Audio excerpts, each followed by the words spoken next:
নমস্কার। আজ আলোচনা করব পৈতে বা যজ্ঞোপবীত বিষয়ে। চেনা বামুনের পৈতে লাগুক বা না লাগুক, ব্রাহ্মণদের কাছে পৈতের গুরুত্ব অপরিসীম এবং শ্রদ্ধার। একটা সময় ছিল যখন শুধু ব্রাহ্মণদেরই পৈতে হতো, সে বৈদিক যুগের কথা। পরবর্তীকালে পৈতের প্রচলন হল ক্ষত্রিয়, আর্য, নাথ, বৈদ্য এবং গোস্বামীদের মধ্যেও। 8 থেকে 12 বছর বয়সী বৈদিক ধর্মাবলম্বীর উপনয়ন আবশ্যক। উপনয়ন শেষে যার উপনয়ন হল তাকে বলা হয় দ্বিজ। দ্বিজ মানে দ্বিতীয়বার জন্ম হয়েছে যার। বেদে উল্লেখ আছে একসময় নারীদেরও পৈতে হতো, কালে কালে তা অবলুপ্ত হয়ে গেছে।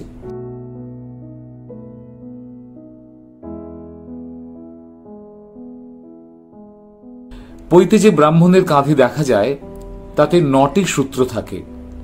3টি সূত্র গিঁট দিয়ে একটি গ্রন্থি তৈরি করা হয়। এই 9টি সূত্র দিয়ে মোট 3টি গ্রন্থি তৈরি করা হয়।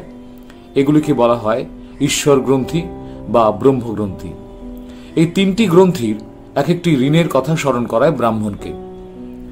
প্রথম গ্রন্থি অর্থাৎ 3টে সুতো দিয়ে তৈরি যে গ্রন্থি, সেই গ্রন্থি দেবতার কাছে ঋণ আছে এটা স্মরণ করিয়ে দেয় ব্রাহ্মণকে, অর্থাৎ দেবঋণ। এই সুন্দর পৃথিবী দেবতার সৃষ্টি, এই সুন্দর প্রাণভূমি, শুদ্ধ বাতাস, এখানে লালিত পালিত হচ্ছে ব্রাহ্মণ। তাই ব্রাহ্মণ সদা স্মরণে রাখবে দেবতাকে।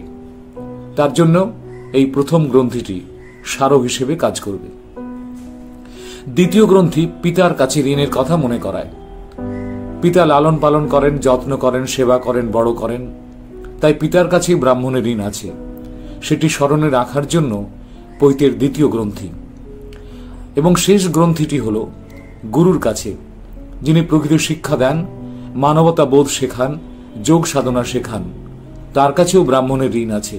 এটিও স্মরণে রাখার জন্য তৃতীয় গ্রন্থিটি করা হয়েছে। অর্থাৎ 9টি সুতো দিয়ে 3টি গ্রন্থি তৈরি করা হয়, যা ব্রাহ্মণের কাঁধে থাকে।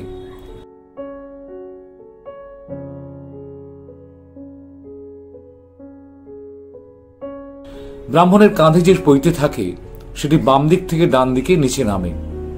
তার কারণ হলো এই, পৈতেটি যাবে হৃদয়ের ওপর দিয়ে।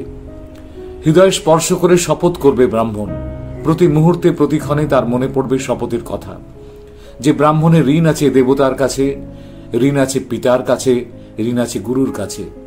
তাই পৈতেটি বাম কাঁধ থেকে ডান দিকে নামে, যাতে করে হৃদয় স্পর্শ করতে পারে।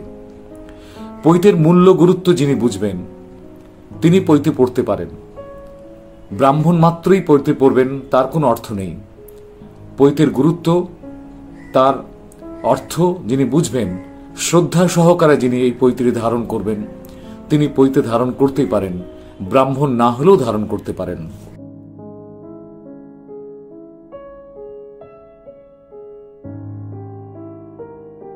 অনেক সময় ব্রাহ্মণের কাঁধে পঞ্চ ঈশ্বর গ্রন্থিযুক্ত পৈতে দেখা যায়।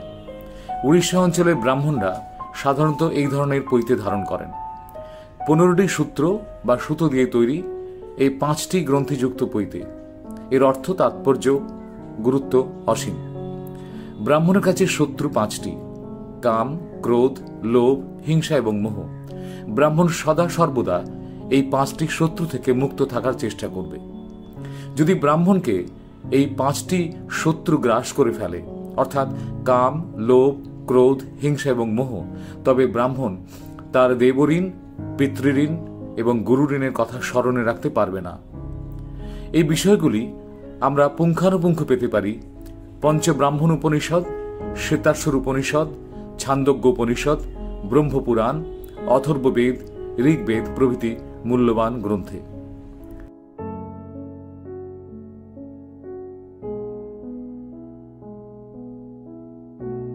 ব্রাহ্মণের কথা, পৈতের কথা যখন উঠল, তখন আমরা একটু আলোচনা করে নেব গায়ত্রী মন্ত্রের কথা। গায়ত্রী মন্ত্র যে কেউ উচ্চারণ করতে পারেন, শুদ্ধভাবে, অর্থ বুঝে। গায়ত্রী মন্ত্র বলা হচ্ছে ওং ভূর্ভুবস্য তৎসবিতুর্বরেণ্যম ভর্গো দেবস্য ধীমহি ধিয়ো নঃ প্রচোদয়াৎ। ভূ, ভব এবং স 3টি জগতের ধারণা এখানে রয়েছে। স্বর্গ, মর্ত এবং দুয়ের সংযোগ রক্ষাকারী জগৎ। চেতন, অচেতন এবং অবচেতন জগৎ। রবীন্দ্রনাথ গায়ত্রী মন্ত্রের সুন্দর অর্থ করেছেন।